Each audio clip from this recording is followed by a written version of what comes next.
36 and 37 weeks. Again, I meant to record last week and it just didn't happen, and so here I am yet again doing 2 weeks in a row. So, 36 and 37 week update. As of 36 weeks, the baby was the size of a canary melon. I actually don't know what a canary melon is, I don't think. I think it's actually just a yellow colored lemon. Uh, Melon, not lemon, melon. And as of 37 weeks, the baby was the size of Swiss chard in length. So it's definitely getting bigger. I can definitely feel that it's getting bigger. And I'm going to talk a little bit about both weeks. I don't know what my current weight is. I think it's because I'm dreading going over 30 pounds above what I was, and I think I've already done that, so I haven't actually weighed myself. I will try to weigh myself by the time I record next and have a slightly more accurate weight. So, 36, 37 weeks. There's going to be a couple of things that are specific to 36 weeks and a couple of things that are specific to 37 weeks. But overall, nursing, Kaylee still nurses generally twice a day, before nap, before bed. She has gotten to the point where she doesn't nurse to sleep anymore. She just nurses, and then I unlatch her, and then she falls asleep while I'm rocking her. She is definitely napping again. I think the lack of naps, or her looking like she was going to drop naps, was really just a transition of not nursing to sleep. So we're back to napping 99% of the time. The pubic bone pain is very manageable during the day. So I think in the last video I mentioned I went to Chiro. I went for chiropractic treatment, and it worked so amazingly. I was exhausted that night. I was in an incredible amount of pain the night it was done, but by even sleeping that night was better. By the next day it felt much, much better. And then I went for another appointment the following week, which was last week, and which was 36 weeks. And that helped even more. He found, and I guess I found as well, my back cracked a lot easier and it popped a lot easier, and things weren't so tight and stiff and sore. And I felt better again that night. And the chiropractor, said that he was happy with the progress, and that if I didn't feel like I needed to come in again, then that was fine. Then good luck kind of thing. And if it did start to bother me again, to definitely make an appointment, and he would adjust me again before the baby was born. So I'm now at 37 weeks and 6 days as of today. And it is definitely starting to become slightly more painful, mostly at night. I don't notice it so much during the day. It is mostly at night when I'm rolling over or just trying to move in bed that it causes me the most grief. So I might go and see him one more time. Oh, so tired. I might go and see him one more time before the baby's born, or maybe twice more. I don't know. Because I'm going to be only 38 weeks tomorrow, so there is a possibility for it to be another full month before the baby gets here. In fact, I had a midwife's appointment yesterday, and there was a lady there that was 42 weeks and 6 days. Oh, I can't even imagine. That would be brutal.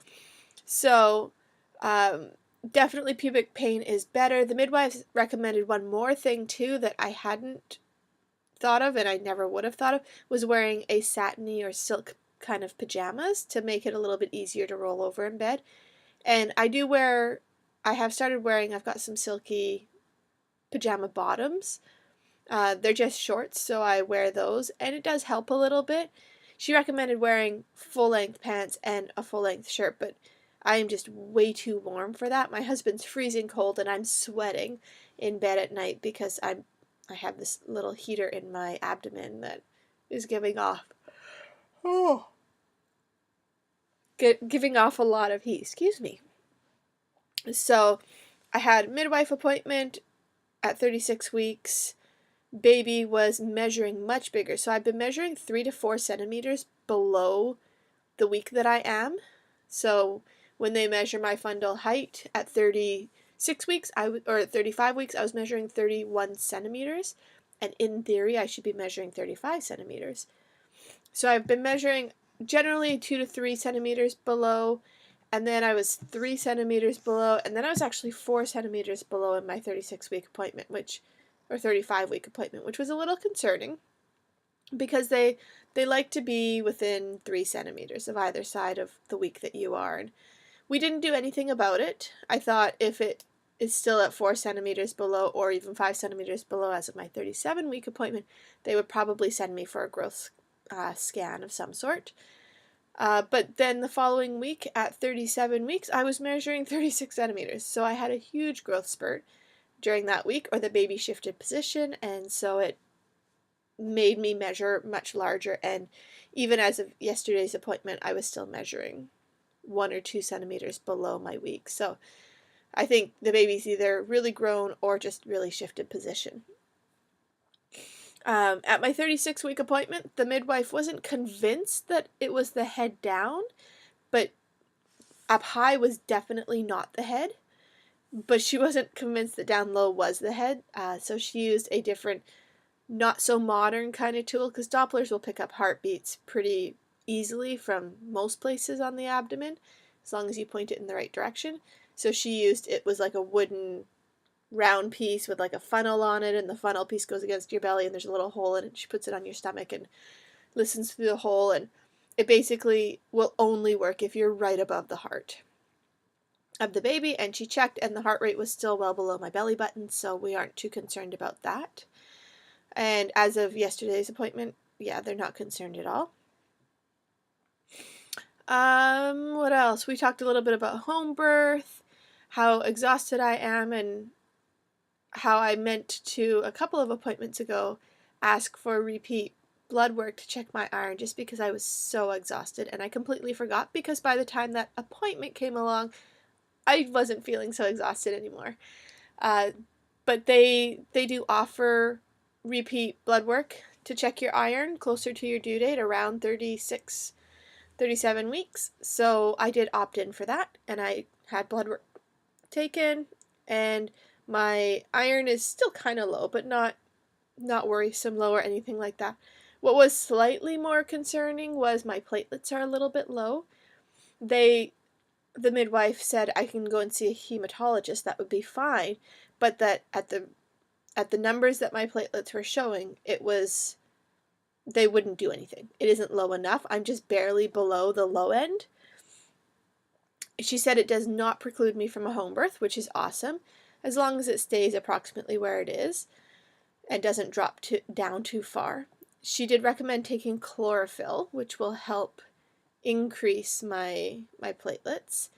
So I've been taking, it's a minty flavored chlorophyll concentrate you add to water, and it just tastes like minty flavored grass. Really, it's quite gross. But I've been taking that at least once a day, if not twice a day, to try and up my platelets. Their only concern is that, or what she said is, with the numbers that they're sitting at, they're just going to take a more proactive approach to blood loss. So if I seem to be bleeding a little bit more than what they would like, they're going to be a little more quick to jump on oxytocin and the other meds to stop any potential hemorrhaging, which I'm fine with. And what we figured we'd do is I would take the chlorophyll for the next couple of weeks, and at about 39 weeks, if I haven't gone into labor yet, I'm going to go for more blood work, and we're going to see where my platelets are sitting at that point and see if they've come up or not. It is quite common to have a lower number of platelets during pregnancy and lower iron and things like that. So she's not overly concerned, but again, it's just precautionary because it is a home birth. We want to make sure I don't hemorrhage. They do have 3 or 4 different anti-hemorrhaging drugs. They actually have one that the hospital doesn't even have in their birth kits. So I'm not worried about hemorrhaging out, but it would be nice to see the platelets in the normal range again. So in another week or so, probably not this coming week's appointment, the one after. It might be this coming week's. If it's on Friday, then I'll be 39 weeks that day. And we are going to do some repeat blood work. What else? As of 37 weeks kicked in, and it's kind of like nesting kicked in. It's like we need to make sure we've got things ready to go, so we started putting together our birth box of towels and receiving blankets and the air pump to fill up the pool, which I haven't gotten yet. And just making sure we have all of that kind of stuff around and ready to go. So we've been working so hard on trying to declutter our house. We're getting there. Oh, this side. We have a storage unit now to put stuff in, but we're not finished with this room yet. And we've been working on doing the upstairs as well because of that supernatural, which we haven't heard back from yet. They're going to come down and take some pictures of our place. But we're trying to get the place all cleaned up so that it looks nice for that, as well as when we have midwife and potentially a second midwife or a pediatric nurse or someone, as well as a birth photographer coming over. So we're trying to get it all nice and clean. And now we've got this big box on our dining room table of towels, pump, flashlights, all that kind of stuff. So definitely started nesting. I started washing baby clothes, and I don't have anywhere to put them yet because we don't have a dresser big enough for both Kaylee and the baby's clothes, but that's kind of the next thing on my list. And I'm just starting to feel a little more anxious about when am I going to go into labor? How's it going to work? Is my husband going to be at work where he could be an hour or two before he gets home, depending on when I call and where he is and what job he's doing and how many tools he has spread out of his work van. Am I going to be able to contact the midwife, the photographer, my husband, get the birth pool set up, deal with Kaylee all while laboring, which I labor very rapidly and it gets very intense very quickly. So I don't know yet. In talking with a lot of people, they say very often second babies tend to come at night because that's when mom is the most relaxed because the other child is in bed, the house is quiet, everything like that, and that's very often when labor will start. But I don't want it to start at night either because I actually really don't want to wake up the photographer or the midwife. I'd much rather have them awake and just call them and say, hey, it's time to head over. So it's causing slight anxiety, but not enough to raise my blood pressure abnormally or anything like that. So I'm hoping that it just kind of happens. I would love for it to happen on a weekend or on during the daytime, like maybe early morning. The 6, 7, 8 o'clock in the morning works great for me. So I would love it if that was the time that I went into labor. But again, I don't have a whole lot of say in that. It's going to happen when it happens. I'm kind of hoping to go early, but I actually also don't want to go early. I sell Jamberry nail wraps from home, direct sales, and I have a Christmas vendor event on the 21st. So my two due dates, depending on who you talk to, is November 20th or November 22nd. So the 21st is right smack in the middle, and although I'm doing it with someone else in case I am unable to make it, she's gonna to run the whole thing then. I would like to go and get some contacts and sell some wraps and things because there's no maternity leave this time. There's no paid maternity leave, which there was with Kaylee because I live in Canada, so we get a whole year. And this time, because I haven't been working, I don't get that maternity leave.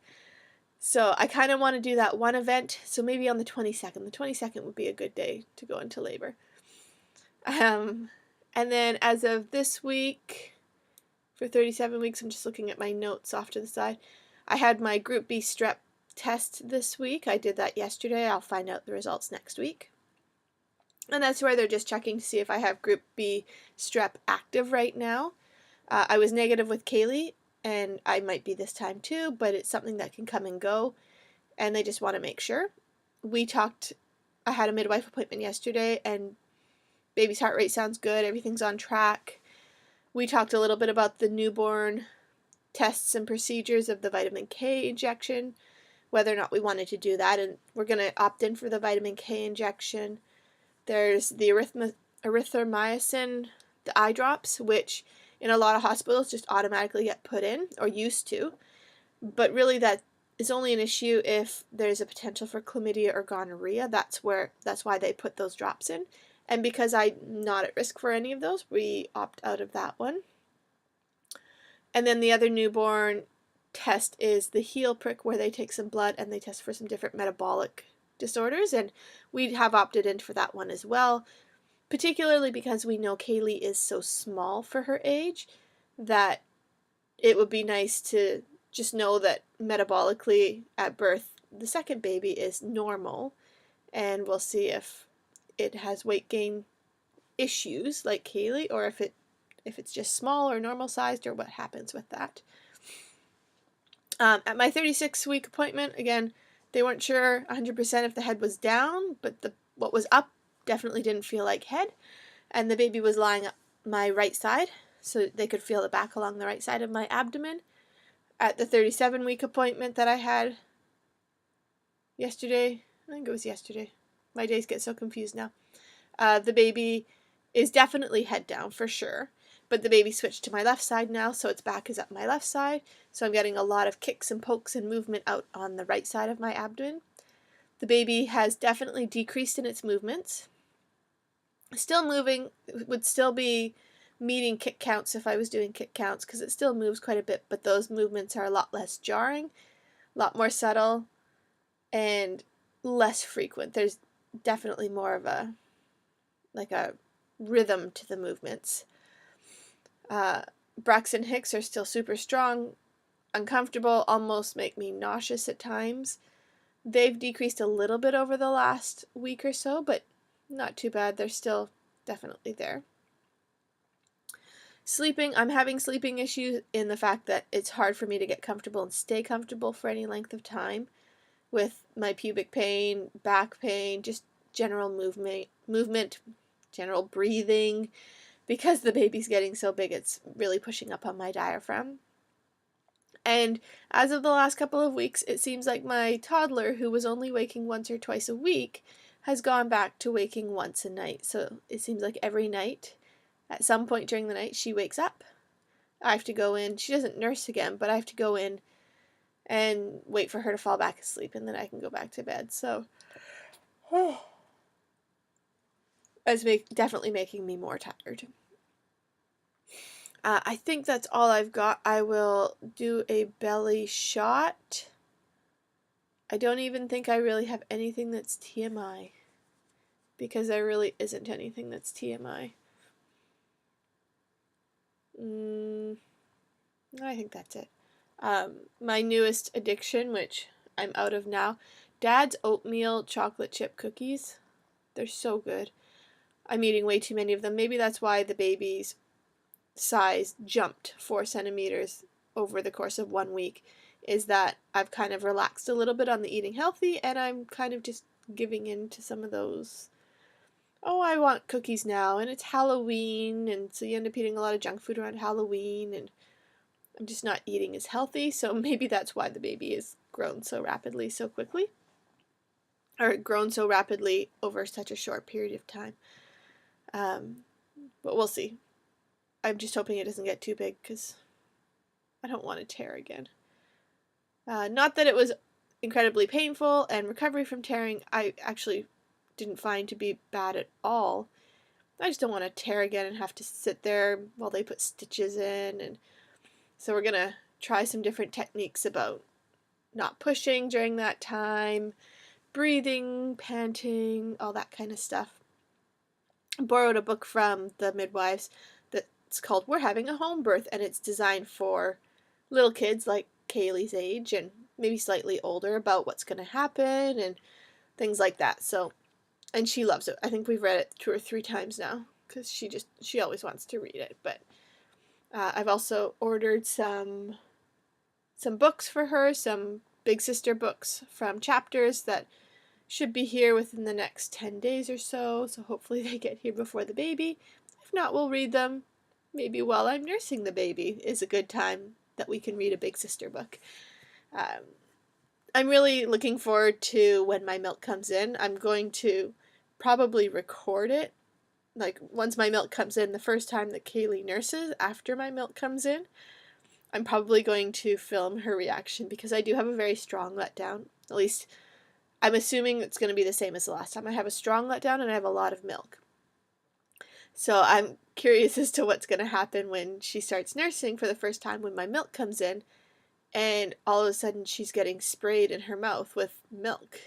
Uh, I'm kind of cracking up on the inside just imagining what her reaction might be of letting go, getting sprayed in the face, just guzzling it, and then going, milk, or whatever. I don't know what she's going to do, but it's going to crack me up, I think, either way. So we are at 20 minutes. I am going to do a belly shot and then get out of your hair because it's getting to be a long video and there isn't really anything to cut out. So I'm going to take off my jacket and push this chair out of the way.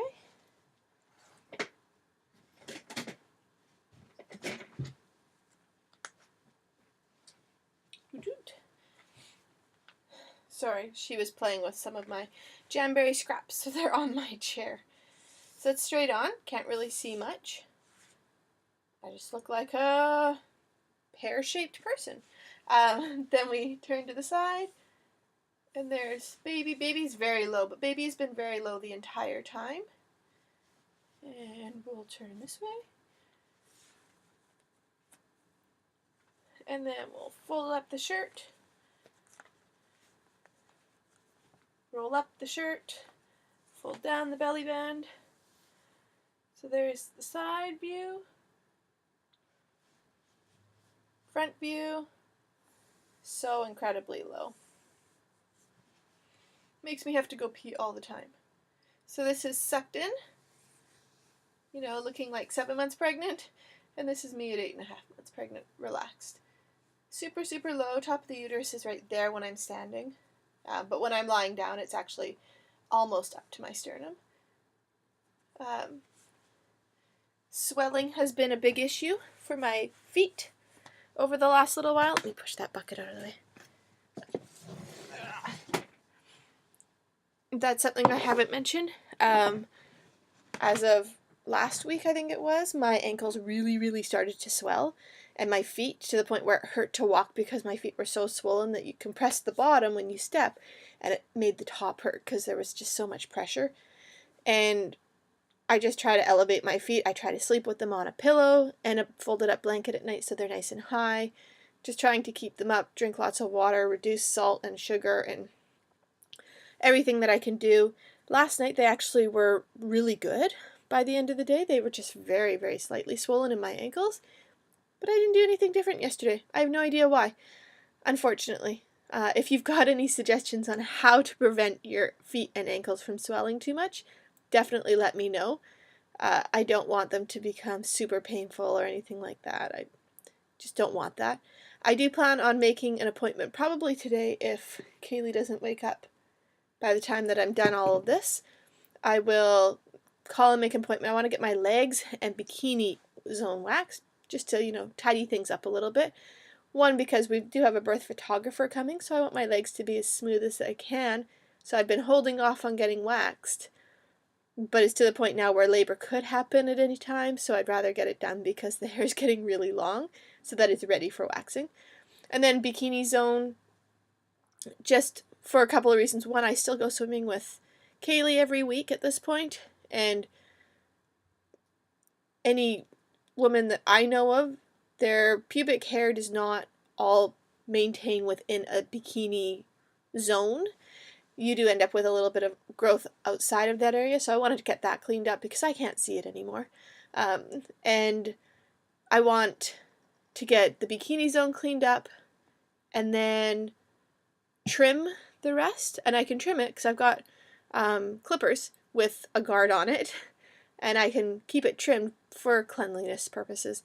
You bleed a lot. For those of you that haven't had a baby before, or guys, there's a lot of blood that you lose in the first 24 to 36 hours, and then you still lose blood for quite a while after that, but it's a lot less. But for that first little bit, it's just really nice to have short hair so that clots and blood, and I guess this stuff is a little TMI, blood and clots and stuff doesn't build up, so to speak.